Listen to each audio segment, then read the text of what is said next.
जय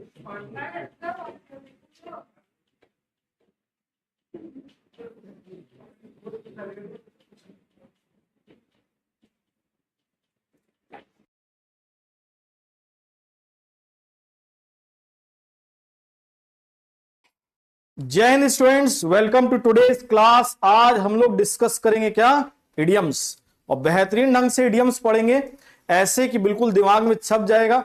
जैसे कि आप देख ही सकते हैं, इडियम एंड फ्रेजेस बिल्कुल देसी तरीके से, मतलब देसी अंदाज में पढ़ेंगे, बिल्कुल मीम्स के जरिए, और हर एक इडियम याद हो जाएगा।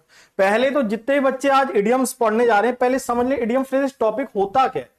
इसको हम लोग हिंदी में क्या कहते हैं, मुहावरे और लोकोक्तियां। इसमें क्या होता है, कोई वर्ड फॉर वर्ड मीनिंग नहीं होता, there is no word for word meaning.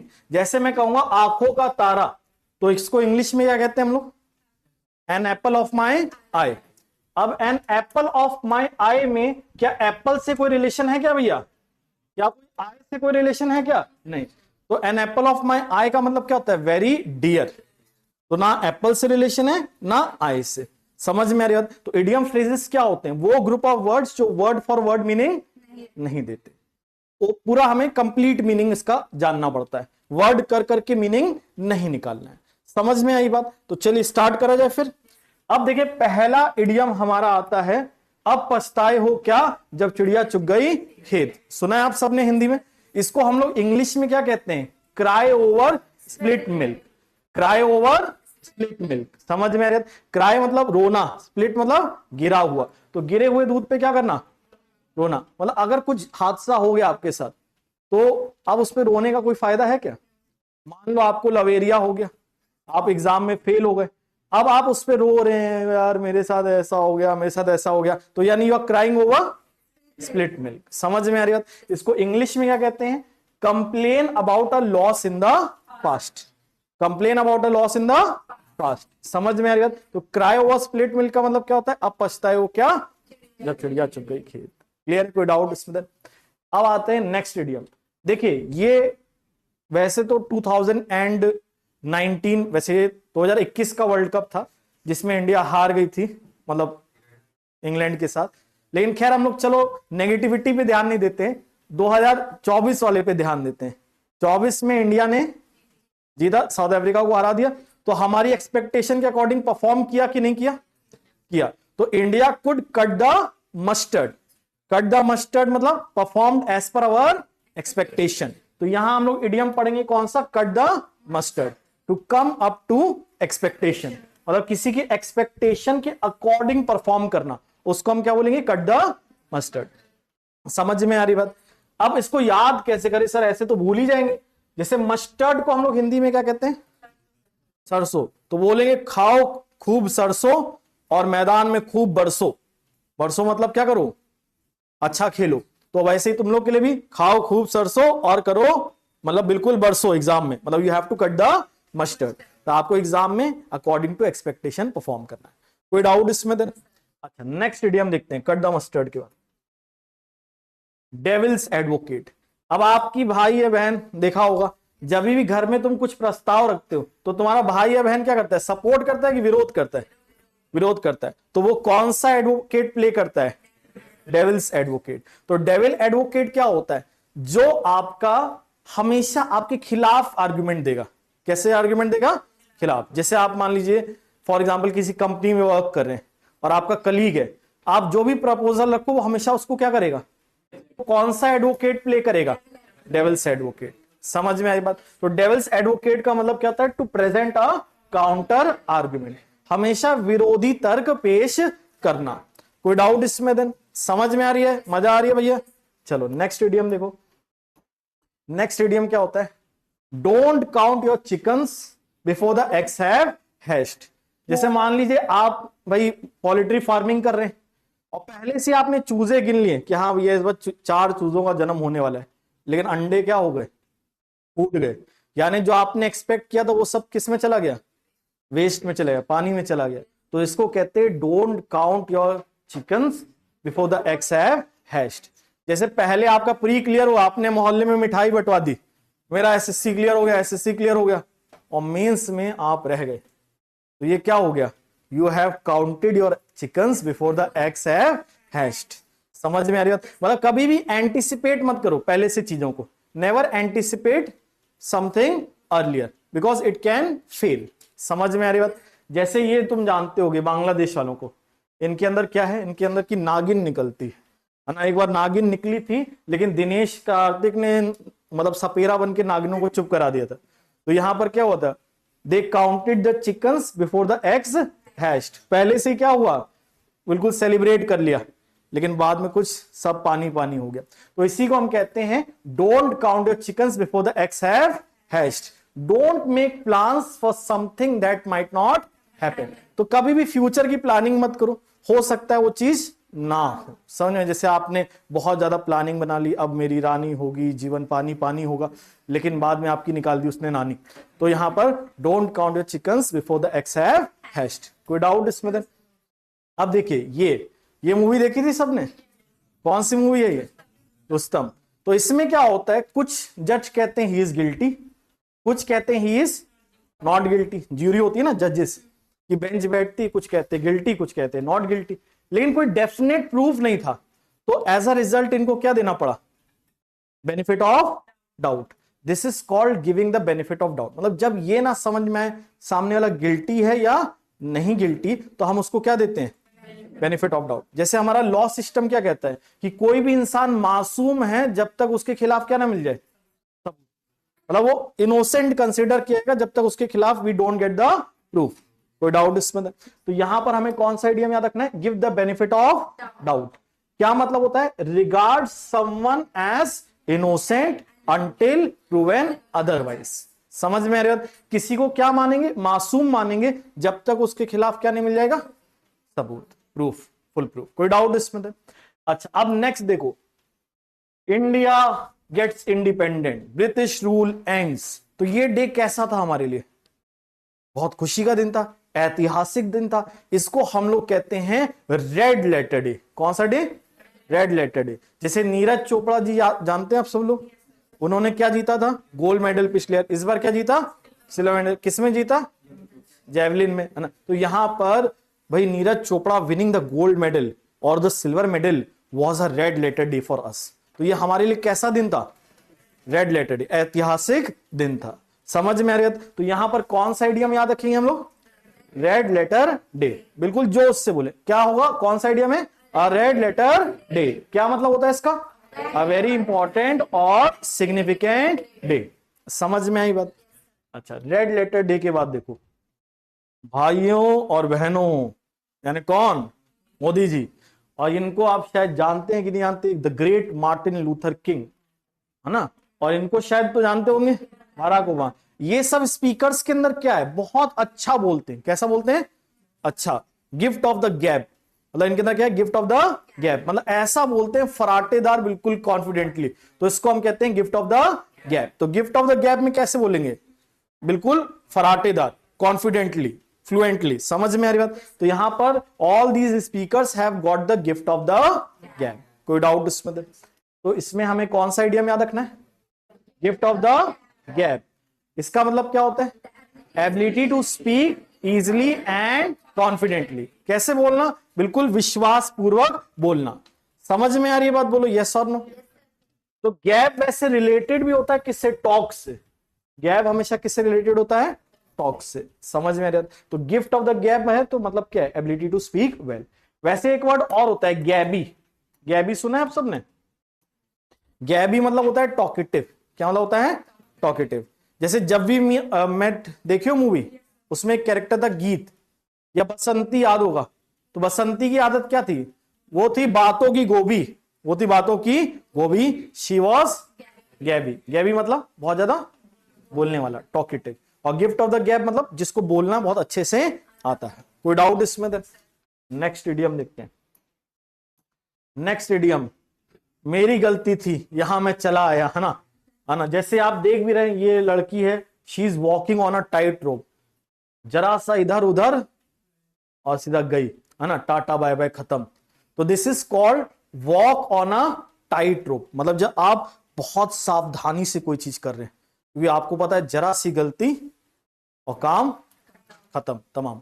तो यहां पर this is called walking on a tight रोप। जैसे मैथ्स के क्वेश्चन करते हो तो कैसे करते हो, you are walking on a tight rope, मतलब अगर जरा सी गलती और क्वेश्चन का आंसर क्या गलत, तो this is called walking on a tight रोप।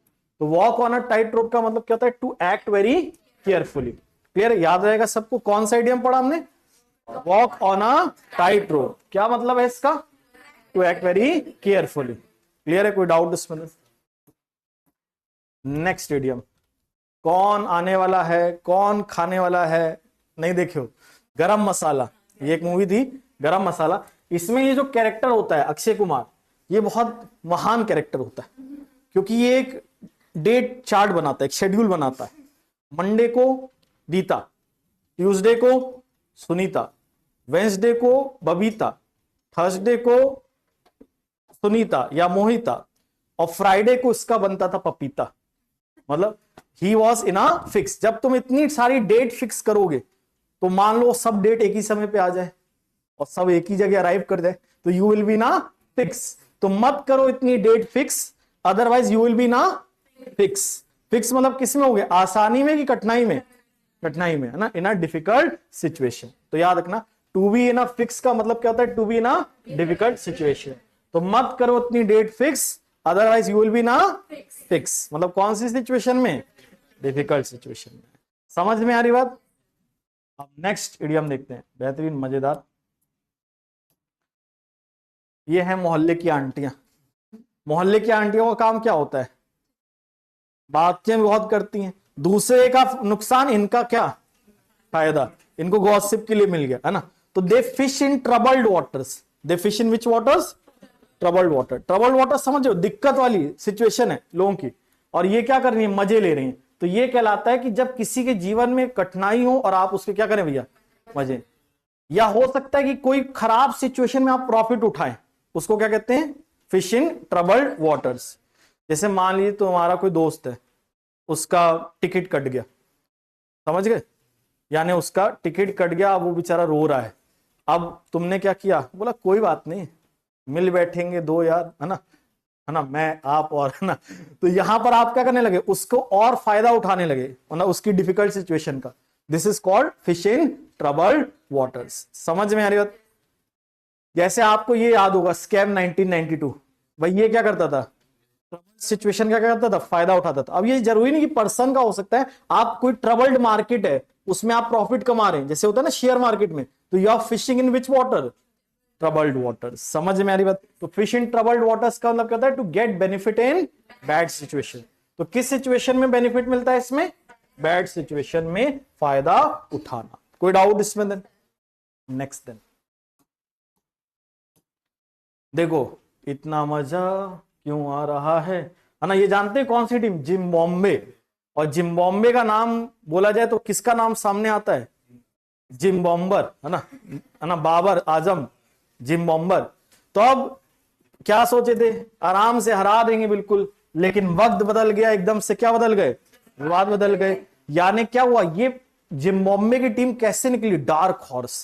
कैसे निकली, डार्क हॉर्स, मतलब वो घोड़ा जो रेस में दौड़ के कब जीत गया पता ही नहीं चला। इसको हम क्या कहते हैं, डार्क हॉर्स। जैसे अब की बार यूएसए और पाकिस्तान में, यूएसए क्या निकला भैया, डार्क हॉर्स। मतलब ऐसा घोड़ा जिसकी कोई उम्मीद नहीं कर रहा था कि ये जीतेगा, और उसने क्या कर दिया, जीत हासिल कर ली। इसको हम बोलते हैं क्या, डार्क हॉर्स। समझ में आ रही बात? तो आप में से भी कई लोग होंगे बिल्कुल ऐसे शांति से पढ़ते होंगे, कोई जवाब नहीं देते होंगे, लेकिन बाद में पता चला एसएससी का पेपर निकाल दिया। तो आप लोग कौन से घोड़े थे, डार्क हॉर्स। समझ में आ रही बात? तो याद रखना, dark horse is a person who wins a race और competition although no one expected him to. मतलब जिसको हिंदी में बोलेंगे अप्रत्यक्ष विजेता, तो जिसके लिए सब लोग तैयार नहीं थे कि भाई ये जीतेगा, उसको हम क्या कहते हैं, डार्क हॉर्स। समझ में आ रही बात? वो विजेता जिसके बारे में किसी ने सोचा नहीं था कि ये जीतेगा, इसको हम कहते हैं क्या, डार्क हॉर्स। समझ में आ रही बात, बोलो यस और नो। नेक्स्ट इडियम देखो, ये याद है भैया, कौन, हमारे युवराज सिंह, शो स्टॉपर। ऐसी परफॉर्मेंस दिया, आग लगा दी, आग लगा दी, मतलब बिल्कुल ब्रॉड को ब्रॉड कर दिया, है ना। स्टुअर्ट ब्रॉड 6 बॉल पे 6 छक्के। और ये तो याद ही होगा, विराट कोहली ऑन फायर, है ना। रॉफ के मन में भर दिया था क्या, खौफ, है ना। तो याद रखिए कौन सा इडियम पढ़ेंगे हम लोग, शो स्टॉपर। शो स्टॉपर क्या होता है, जो बेहतरीन परफॉर्मेंस देता है, ऐसी परफॉर्मेंस जिसको देख के क्या हो जाता है भैया, मजा आ जाता है, तो उसको हम कहते हैं शो स्टॉपर। जैसे इनको जानते हैं भैया हम लोग, ऋतिक रोशन, तो ये भी कैसे हैं भैया, घुंघरू टूट गए, है ना, कैसे, मतलब शो स्टॉपर। समझ में आ रहा है? तो शो स्टॉपर क्या होता है, a performance that is extremely good. तो मान लो एग्जाम में तुम्हें इंग्लिश में वोकेबलरी पूछी और तुमने 25 में 25 बना दी, तो तुम क्या हो भैया, शो स्टॉपर, मतलब तुमने पूरा शो जीत लिया, पूरा बेहतरीन परफॉर्मेंस। क्लियर है, कोई डाउट इसमें देन? अच्छा, नेक्स्ट इडियम पे आते हैं हम लोग। देखो ये है jack of all the trades, है ना, बट मास्टर ऑफ नन भी कहते हैं। मेरे को सब कुछ आता है ना, मैं एक्सपर्ट हूं, है ना। तो यहां पर जैक ऑफ ऑल ट्रेड्स मतलब क्या होता है, जो ऑलराउंडर टाइप का होता है, जो बहुत सारी फील्ड के काम कर सकता है। जैसे घर में अभी दीपावली आ रही है, तो सफाई भी, शॉपिंग भी, भैया एक पैकेट सेंधा नमक देना, है ना, तो सब किसको करना पड़ेगा, तुम्ही को करना पड़ेगा। घर में भाई जाले, सफाई, पेंटिंग, डेंटिंग, है ना, तो you will be jack of all trades, someone who has many skills. Plumber भी हैं, और जो है इलेक्ट्रीशियन भी है ना, तो आप क्या है, jack of all trades, a person who has many skills, मतलब जिस व्यक्ति के अंदर बहुत ज्यादा स्किल्स या योग्यता होंगी, बहुत अलग अलग प्रकार की, उसको हम क्या कहेंगे, जैक ऑफ ऑल ट्रेड्स। कोई डाउट इसमें, समझ में आया बोलो भैया, कोई दिक्कत? अब नेक्स्ट देखो, इनको जानते हो भैया, कौन, रविंद्र जडेजा। तो भैया ये क्या होता है, जैसे आपने देखा न्यूजीलैंड और इनका बहुत अच्छा नाता है, ये बेचारे एक तरफा लड़ते रहते हैं, मतलब भले इंडिया हार जाता है बट ये क्या करते हैं, फाइट टिल द एंड, है ना, बिल्कुल आखिरी तक लड़ते हैं ताकि इंडिया क्या कर जाए भैया, जीत जाए। तो फाइट टूथ एंड नेल मतलब क्या होता है, बहुत कोशिश करना कुछ चीज को क्या करने के लिए, अचीव करने के लिए, कोई चीज को प्राप्त करने के लिए पूरी जान लगा देना, इसको कहते हैं क्या, फाइट टूथ एंड नेल। समझ में आ रही बात? जैसे आपने फ्रीडम फाइटर्स हमारे जानते हैं, ये कैसे भैया लड़े थे, बिल्कुल अपनी जान लगा दी थी, क्या हासिल करने के लिए, आजादी, इंडिपेंडेंस। तो they fought tooth and nail to gain independence. समझ में आई बात? तो फाइट टूथ एंड नेल का मतलब क्या होता है, to try very hard to achieve something, तो किसी चीज को अचीव करने के लिए पूरी क्या लगा देना, जान, है ना। जैसे आप बोलोगे एसएससी के लिए, इसके लिए जान दे देंगे, क्या बात करते हैं, है ना, तो ये क्या होगा, you will B fighting tooth and nail. कोई डाउट इसमें देन? नेक्स्ट इडियम पे आते हैं, fair and square. Fair and square मतलब क्या होता है, इन एन ऑनेस्ट वे। क्या मतलब होता है, इन ऑनेस्ट वे, बिल्कुल ईमानदारी से। अब ऑस्ट्रेलियन टीम, क्या ये फेयर एंड स्क्वायर खेलते थे, नहीं, बॉल रगड़ गई तो बोलते हाउस दैट, दैट्स आउट, है ना। तो कैसे खेलते थे, they did not play fair and square. और फेयर एंड स्क्वायर मतलब क्या, पूरा कैसे करोगे कोई चीज, ईमानदारी से, in an honest way. And बोलेंगे don't play fair and square मतलब बेईमानी से। क्लियर है, कोई डाउट इसमें? तो फेयर एंड स्क्वायर का मतलब क्या होता है, इन एन ऑनेस्ट वे। कोई डाउट इसमें? अब नेक्स्ट इडियम देखते हैं, अब मैं करूंगा chill because I am over the हिल। मतलब जैसे जो बूढ़े लोग हो जाते हैं वो क्या कहते हैं, अब भैया हमसे नहीं होगा, हमको रिलैक्स करने दो जीवन में, क्योंकि हम बहुत क्या हो गए, बुजुर्ग हो गए। इसको बोलते हैं बी ओवर द हिल, है ना। ये बेचारे, है ना, देख ही रहे होगे, गोलमाल में बेचारे ओवर द हिल हो गए थे ना, और इन ओवर द हिल का क्या मजा लिया था और हो गया था बिल्कुल चिल वाला माहौल, है ना। तो ओवर द हिल मतलब क्या होता है, बहुत ज्यादा क्या हो जाना, बुजुर्ग हो जाना, एजेड हो जाना, ओल्ड हो जाना, है ना। तो be over the hill, to be too old to do things. Clear है? बबीता जरा लाठी दे दे मेरी, तो ये क्या हो गया, बी ओवर द हिल मतलब क्या हो गया, टू बी वेरी ओल्ड। कोई डाउट इसमें? नेक्स्ट पे आते, मेरी जबान टूट गई, गलती से मुंह से निकल गया ना। जैसे मान लो कोई हस्बैंड ने वाइफ से पूछा कैसी दिख रही हूं मैं, अब उसके मन में आ रहा है मोटी दिख रही हो ना, है ना, लेकिन उसको पता है अगर वो मोटी बोलेगा तो वो उसकी कर देगी क्या, और छीन लेगी उसकी रोटी, है ना। तो he will bite off his tongue, तो वो अपनी टंग क्या कर लेगा, बाइट करेगा, बोले मेरे मुंह से निकल गया, है ना। तो यहां पर he will avoid to speak, है ना, to stop yourself from saying something because it would be better not to. मतलब कोई चीज को बोलने से क्या करना, अवॉइड करना। क्यों अवॉइड करना, क्योंकि भाई लगना कि इससे तो फिर क्या है, रिस्क वाला मामला हो जाएगा। समझ में आ रही बात? जैसे तुम्हारा कोई दोस्त है बहुत सुमो टाइप है, और तुम उसको कुछ नहीं कहोगे तो अरे यार तुम तगड़े इंसान यार, है ना। मोटा नहीं कह सकते, मोटा कहा तो फिर वो क्या करेगा, कुटाई करेगा। तो यहां पर याद रखना बाइट योर टंग। तो बाइट योर टंग मतलब क्या है, कोई चीज कहना कि अवॉइड करना, अवॉइड करना, क्योंकि आपको पता है अगर आपने कुछ कहा तो अर्थ नहीं क्या होगा, अनर्थ। क्लियर है, कोई डाउट इसमें? To avoid to speak something, बस इतना याद रखो, to avoid to speak something, कोई चीज बोलने से क्या करना, बचना। समझ में आ रही बात? नेक्स्ट देखो, जिनको जानते भैया कौन है ये अपने धृतराष्ट्र चाचा, है ना, महाभारत में थे। ये दुर्योधन की फॉल्ट को क्या करते थे, अनदेखा। आंखों से भी अंधे थे, मन से भी अंधे थे। आंखों से भी अंधे थे, किससे अंधे थे, मन से। तो he turned a blind eye to his son's fault, मतलब जानते बूझते कि ये गलत है फिर भी क्या कर देते थे, अनदेखा। तो टर्न अ ब्लाइंड आई का मतलब क्या होता है, to choose to ignore behaviour that you know is wrong, मतलब आप उस बिहेवियर को इग्नोर कर रहे हैं जो कि क्या है, गलत है। समझ में आ रही बात? This is called turn a blind. तो we should never turn a blind eye even if it is our family member. कोई डाउट इसमें? तो हमारे अगर फैमिली में भी कोई गलत करे तो हमें उसको अनदेखा नहीं करना चाहिए, ना। अब चैन से सोना है तो जाग जाओ, ये है ना, ये क्या है, येलो जर्नलिज्म। कौन सा जर्नलिज्म? जर्नलिज्म आप जानते हैं, जिसको हम लोग हिंदी में क्या कहते हैं, पत्रकारिता, है ना, पत्रकार सुना है ना। तो जर्नलिज्म लोग, ये जर्नलिस्ट लोग क्या करते हैं, चीजों को कैसे करते हैं, बढ़ा चढ़ा कर बताते कि खो गई है आजम खान की भैंस, ढूंढने में लगी है पूरा यूपी का प्रशासन, है ना। मतलब कोई भी चीज को सनसनीखेज तरीके से पेश करेंगे, कई बार झूठ भी पेश करेंगे। जैसे 2000 रुपए के नोट में लगा है चिप, सरकार अब आपको पकड़ सकती है। तो यहां पर ये सब क्या क्या देखना पड़ रहा है, अच्छा है मैं अंधा हूं, है ना। तो यहां पर क्या, येलो जर्नलिज्म। तो येलो जर्नलिज्म में कैसा जर्नलिज्म होगा, सनसनीखेज जर्नलिज्म, जिसमें चीजों को बढ़ा चढ़ा कर बताएंगे। समझ में आ रही बात? तो yellow journalism, writings in newspaper that try to influence people's opinion by using strong language and false information. तुम्हें इतना ना याद रहे तो बस ये याद रखना, बढ़ा चढ़ाकर खबरों को पेश करना। कैसे खबरों को पेश करना, बढ़ा चढ़ाकर। कोई डाउट इसमें? देन याद रहेगा, exaggeration, very good word, exaggerate करके बताना। Exaggeration of news is called yellow journalism. समझ में आ रही बात? ये तो जानते हो भैया, कौन सी मूवी, बाहुबली, है ना, खोया है ना। तो ये क्या होता है, इससे मान लो आपको भी ऐसी कोई ऐसे उम्मीदें मत करो, है ना, लेकिन वो ऐसी अप्सरा मिल जाएगी तो you will be on cloud 9 या 7th हेवन।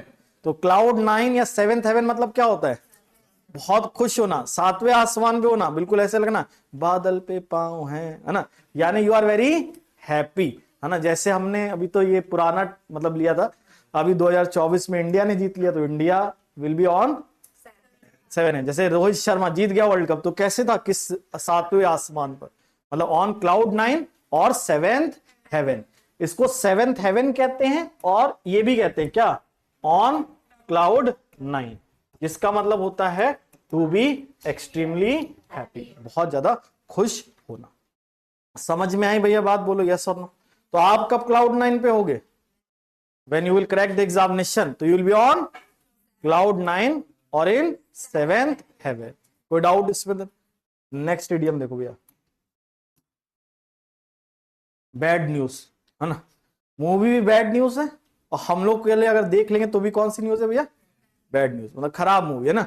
तो बैड न्यूज मतलब क्या होगा, जो डिजायरेबल होगा कि अनडिजायरेबल, अनडिजायरेबल। जैसे मान लीजिए कोई ऐसे आपके घर में रिश्तेदार आ जाए, मान लो, जो पूरा घर का राशन लपेट लेते हैं, तो आप क्या कहोगे, बैड न्यूज, है ना, अतिथि तुम कब जाओगे, है ना। तो बैड न्यूज मतलब क्या होगा, जो हमें कैसा लगता है, अनडिजायरेबल लगता है, someone who is considered undesirable. आप नहीं चाहते कि ये आए, ये खबर भी हो सकती है, पर्सन भी हो सकता है, थिंग भी हो सकता है, जो आप चाहते हो कि ना आए भैया, अनडिजायरेबल, जिसकी आप इच्छा ना ही करते। जैसे मान लो मैथमेटिक्स का टेस्ट हो और आपको उसमें 0 मिल जाए, तो ये कैसी न्यूज, बैड न्यूज, है ना। डिजायर कर रहे थे, चाह रहे थे कि 0 मिल जाए, ऐसा तो कोई नहीं चाह रहा होगा ना। नेक्स्ट देन मैथ्स के फॉर्मूले सर ने याद करने को दिए, और अगले दिन तुम जैसे ही सर ने पूछना शुरू किया तो तुम्हारा क्या हो गया, भूला, है ना। यानी अब तुम्हें क्या करना पड़ेगा, दोबारा से सब तैयारी करनी पड़ेगी। तो this is called back to the drawing board. तो दोबारा से कोई चीज स्टार्ट करना, बिकॉज आपका प्लान क्या हो गया है, फेल हो गया है। समझ में आ रही बात। तो दिस इज कॉल्ड भूला, है ना, यानी back to the drawing board to start planning again because the previous plan has failed. समझ में आई बात। जैसे सरकार ने मान लो कोई योजना बनाई, लेकिन वो योजना क्या हो गई, फेल हो गई, तो सरकार को किस में जाना पड़ेगा वापस, back to the drawing board, मतलब दोबारा से प्लानिंग करना पड़ेगा। समझ में आ रही बात। नेक्स्ट इडियम देखो, पता नहीं इस सिचुएशन में मैं अपने आप कैसे आ जाता हूं, है ना, यानी B in the eye of the storm, मतलब किसी कंट्रोवर्सी में या किसी कठिनाई में आ जाना, किसी कंट्रोवर्सी या किसी कठिनाई में आ जाना। जैसे मान लीजिए ये मूवी सबको याद है, देखिए सबने, अच्छी बात है, गुड। तो एनिमल मूवी किस में थी भैया, कंट्रोवर्सी में थी। It was in the eye of the storm, मतलब ये एक कंट्रोवर्सी में थी। या मान लो भाई आप फेल भी हो गए, नंबर भी खराब, ऊपर से पापा ने आपको देख लिया कहीं किसी के साथ, अब क्या होगा, घर में तूफान आएगा। तो आप किस में हो, कंट्रोवर्सी या किसी कठिन सिचुएशन में, तो उसको हम लोग बोलते हैं B in the eye of the storm. जैसे कुछ कैरेक्टर हमेशा आई ऑफ द स्टॉर्म में रहते हैं, जैसे जावेद जी, है ना, हमेशा आई ऑफ द स्टॉर्म में रहते हैं। कौन जावेद जी, वो तुम घर में जाके देखा, है ना। उसके अलावा जैसे रणवीर सिंह, है ना, ये सब क्या होते हैं, हमेशा किस में रहते हैं, कंट्रोवर्सी, मतलब कुछ ना कुछ ऐसा करेंगे कि लोग मतलब क्या इनकी तरफ बिल्कुल मतलब विवाद कुछ बनी जाएगा, है ना। तो this is called be in the eye of the storm. कोई डाउट इसमें देन। अब देखो life in a fast lane, कौन सी life, life in a fast lane. जैसे मुन्ना भैया की जीवन, कैसा जीवन था मुन्ना भैया का, इवेंटफुल और मतलब बहुत मजेदार जीवन, है ना। या इसका भी जीवन देखिए स्कैम 92 में कैसा था, मजेदार जीवन था, है ना। इसीलिए तो जिंदगी हो तो ऐसी, वरना जिंदा तो दाढ़ी के बाल भी, है ना। बाकी घर में तुम लोग फिल इन द ब्लैंक्स खेल सकते हो ना। तो यहाँ पे जिंदगी हो तो कौन सी वाली, फास्ट लेन वाली, कौन सी वाली, फास्ट लेन वाली, मतलब बिल्कुल एक्साइटिंग और कैसी लाइफ, इवेंटफुल, मतलब कुल मिलाकर मजेदार जीवन। कैसा जीवन, मजेदार, जिसमें बिल्कुल पैसा ही पैसा हो रहा है, प्रॉफिट ही प्रॉफिट हो रहा है, मजा आ रहा है। तो ऐसी लाइफ को क्या कहेंगे, life in the fast lane. Clear है, कोई डाउट इसमें। तो हम सबकी जिंदगी में है पेन, बट अडानी की लाइफ है इन द फास्ट लेन, मतलब किसमें, बिल्कुल मजेदार जीवन। कोई डाउट इसमें। नेक्स्ट, अब देखा होगा सरकारी दफ्तर क्या होते हैं, किसमें आगे होते हैं, बकैती में, बकबक में आगे होते हैं। और क्या बकबक में आगे होते हैं, और काम में क्या करते हैं, पीछे होते हैं। काम हमेशा टाल मटोल, आप जाओगे बोलोगे सर ये देख लीजिए फाइल, अरे ये हमारे डिपार्टमेंट में नहीं है, आप उस डिपार्टमेंट में जाइए, आप उस डिपार्टमेंट, वो कहेगा उस डिपार्टमेंट में मत जाइए, एक काम करिए उस डिपार्टमेंट में जाइए। तो दे पास the buck, they pass the buck, मतलब रिस्पॉन्सिबिलिटी क्या करते रहते हैं, एक दूसरे पे डालते रहते हैं, कभी जिम्मेदारी नहीं लेते। This is called passing the buck. तो सरकारी दफ्तर वाले करते रहते हैं बक बक, और दे पास द बक, मतलब जिम्मेदारी क्या करते रहते हैं, टालते रहते हैं। तो to shift the responsibility of something to someone, अब जिम्मेदारी, अपनी जिम्मेदारी किस पे डाल देना, दूसरे पे। This is called passing the buck. समझ में आया। तो अब टोटल हमारे, थैंक यू, लेकिन थैंक यू नहीं है, अभी हम लोग करेंगे क्या, रिवीजन, है ना, because revision is the best way to memorise. तो रिवीजन करेंगे, तो 1 मिनट आप मुझे देंगे थोड़ा सा।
ठीक है भैया, चलो अब हम लोग क्या करेंगे, रिवाइज करेंगे। तो रिवाइज करने के लिए मैं आपको थोड़ा सा टाइम देता हूं, बोर्ड पे ही मैं टाइमर चला दूंगा, स्क्रॉल करता जाऊंगा, रिवाइज करेंगे और फिर लास्ट में एक साथ डिस्कशन करेंगे, ठीक है। चलो, तो पहले तो टाइमर आ जाओ भैया। कितने मिनट में रिवाइज कर लोगे 25 एडियम? 5 मिनट।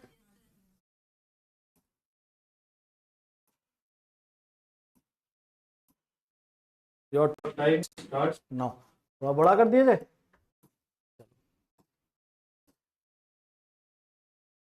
हर इडियम्स को मैं 10 सेकंड में बढ़ाता जाऊंगा, ठीक है, तुम बढ़ते जाना।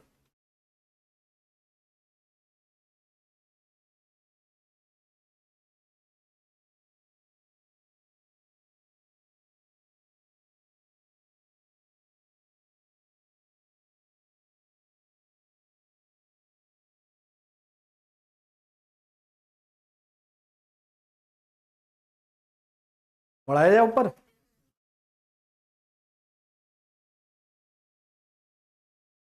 छोटा कर दे रहे तो ज्यादा इडियम्स आ जाएंगे।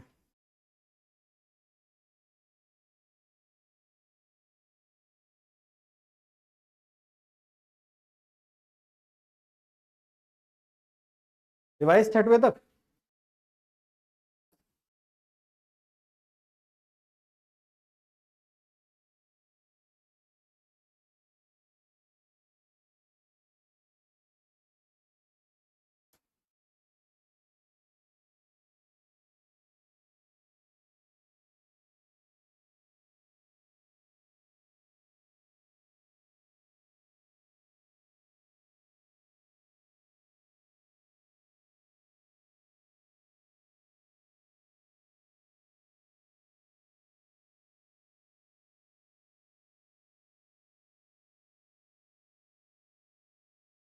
देख लिया 8 9 10।12 तक सबका रिवाइज हो गया, देख लिया।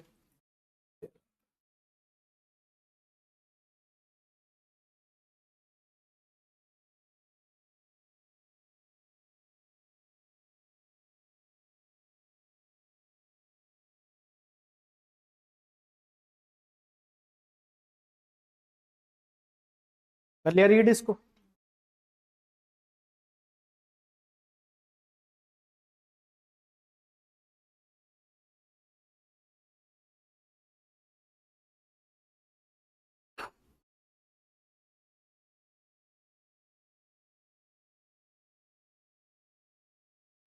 नहीं नहीं, कोई पर्सन जो बहुत बुजुर्ग हो जाएगा उसके लिए बोलेंगे to be old to do things, मतलब जैसे आप इतने बुजुर्ग हो गए कि अब आप बिस्तर पे हैं, कुछ काम नहीं कर सकते, तो इसको क्या बोलते हैं, बी ओवर द हिल। तो बहुत ज्यादा वृद्ध अवस्था में आ जाना। अब to be too old to do things, मतलब इतना ज्यादा बुजुर्ग हो जाना कि अपनी खुद की चीजें ना कर पाए। सर हम इसमें इसको ऐसे ही कर सकते हैं ना, एक जगह स्टडी की अब वो नहीं नहीं नहीं, उसके लिए नहीं। जैसे स्पेशली उसके लिए, जैसे 70 80 साल वाला कोई बुजुर्ग हो गया बेचारा, और वो बेड पे लेटा पड़ा है और कुछ काम नहीं कर पा रहा है, तो ही इज ओवर द हिल। तो ये केवल पढ़ाई के लिए नहीं जाएगा, ठीक है। कौन सा? हाँ हाँ बिल्कुल, एजिड, एजिड हो जाना। तो ये 15 16 17 वाला हो गया। चलो अब 18 19 वाला देखो, 18 19 20।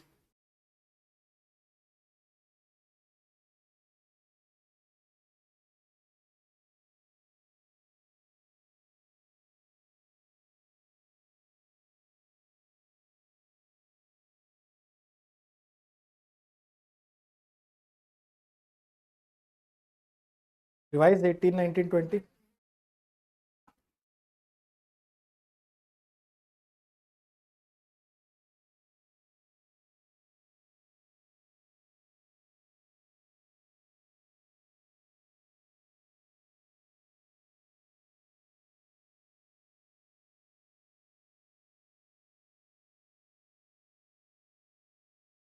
21, 22 डन।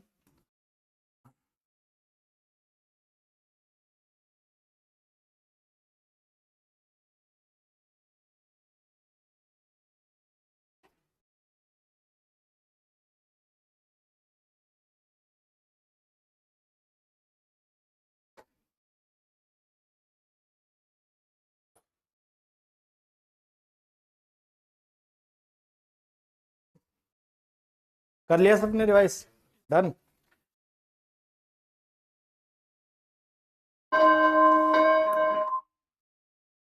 चलो अब स्टार्ट करते हैं, है ना। अब सुनने का समय। तो पहला आइडियम कौन सा हमारा, और जवाब सब देंगे, चाहे इंग्लिश में चाहे हिंदी में, ठीक है, जवाब सबको देना है। तो पहला आइडियम कौन सा हमारा, ट्राई ओवर स्प्लिट मिल्क। क्या मतलब होता है इसका, complain about a loss in the past, जिसको हम लोग कहते हैं अब पछताए वो क्या, जब चिड़िया चुग गई खेत। Cut the mustard, to come up to the expectation, तो मतलब उम्मीदों पर खरा उतरना, उसको हम लोग बोलते हैं क्या, कट द मस्टर्ड। फिर डेविल्स एडवोकेट, क्या होता है डेविल्स एडवोकेट, हमेशा काउंटर आर्ग्यूमेंट देना, यानी present a counter argument. Very good. उसके बाद don't count your chickens before the eggs have hatched, क्या मतलब, do not plan for future because things might not happen, है ना। उसके बाद give the benefit of doubt, क्या होता है give the benefit, to consider someone innocent until proven otherwise, या अंटिल प्रूवन रॉन्ग, गिल्टी, है ना। Red letter day, very important day, very good. Gift of the gab, ability to speak very well, जिसमें एक word गैबी भी कराया था, याद है, गैबी मतलब टॉकेटिव, बातूनी। Walk a tight rope, to act very carefully, कैसे एक्ट करना, बहुत सावधानी से, है ना। इश्क है तो रिस्क है ना। To be in a fix, to be in a difficult situation, है ना, या to be in a problem. To fish in troubled waters, क्या होगा, to benefit in bad situation, to get benefit, है ना, फायदा उठाना बुरी स्थिति का, परिस्थिति का, है ना। कोई डाउट इसमें देन? उसके बाद कौन सा पढ़ा था हमने, डार्क हॉर्स। डार्क हॉर्स क्या होता है, अनएक्सपेक्टेड विनर, मतलब जिसकी कोई उम्मीद ना कर रहा हो वो जीत जाए, उसको हम क्या कहते हैं, dark horse. Show stopper, a very good performance, है ना, ऐसी परफॉर्मेंस जो सबका दिल जीत ले, है ना। उसके बाद jack of all trades, multitasking person, many skilled person, है ना, jack of all trades, very good. Fight tooth and nail, to give your best in any situation, to try very hard to achieve something, है ना, किसी चीज को पाने के लिए पूरी जान लगा देना, इसके लिए जान दे देंगे ना, स्टेप का। Fair and square, in an honest way, ईमानदारी से। Be over the hill, to be old to do anything और समथिंग, है ना। उसके बाद bite your tongue, stop yourself from saying something because otherwise it may get into trouble, है ना। उसके बाद turn a blind eye, ignore someone's wrong behaviour, है ना, ignore something that is wrong, है ना। उसके बाद येलो जर्नलिज्म, एग्जैजुरेशन ऑफ न्यूज, है ना, बढ़ा चढ़ाकर खबरों को पेश करना, है ना, सनसनीखेज, है ना, चैन से सोना है तो जाग जाइए, है ना। Be in the seventh heaven, to be extremely happy, इसको हम लोग एक और कहते थे, ऑन क्लाउड 9, तो ऑन क्लाउड 9 मतलब भी क्या होता है, एक्सट्रीमली हैप्पी, है ना, everything will be fine, you will be on cloud 9 and then you will take a wine, है ना, क्लियर। उसके बाद be bad news, anything that is undesirable, है ना, बैड न्यूज, लाया लाया खबर लाया ना। Back to the drawing board,